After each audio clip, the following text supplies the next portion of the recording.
A judge will decide Friday whether former police officer Kim Potter will face prison time after being convicted of manslaughter in the death of Daunte Wright.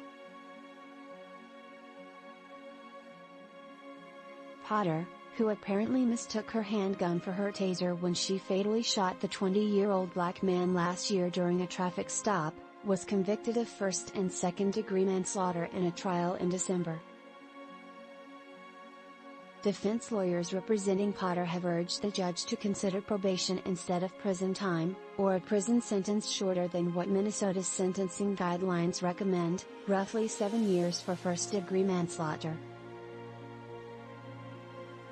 Prosecutors, led by Minnesota Attorney General Keith Ellison, said the recommended sentence is proper and reflects the seriousness of the loss of Wright's life. The sanctity of Daunte Wright's life deserved the protection of the law like any other person, they wrote in a court filing this month. But prosecutors also acknowledged that Potter, who served 26 years as a police officer and has no prior criminal record, is unlikely to be a repeat offender.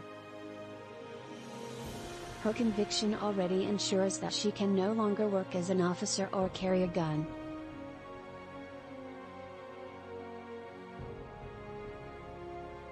Because of that, prosecutors offered an alternate recommendation for Judge Regina Chu to consider: sentence Potter to serve 1 year in jail to reflect the seriousness of Daunte Wright's death, along with 10 years of probation during which she speaks to law enforcement agencies about the danger of. The sentencing hearing, overseen by Chu, is set to begin Friday morning in Minneapolis. In a pair of court filings last month, Potter's lawyers cited her age, her exemplary career, and her crime-free life as reasons she should receive leniency. Potter is at no risk of recidivism, her lawyers said, writing that she expressed remorse and apologized to Mr. Wright's family from the stand, and will again at sentencing. Potter would be a walking target in prison, they wrote. And a prison sentence for her could exacerbate staffing issues at the Minneapolis Police Department by discouraging potential applicants, they suggested. In arguing for less a prison sentence, Potter's lawyers claimed that Wright's behavior had essentially provoked Potter into committing manslaughter.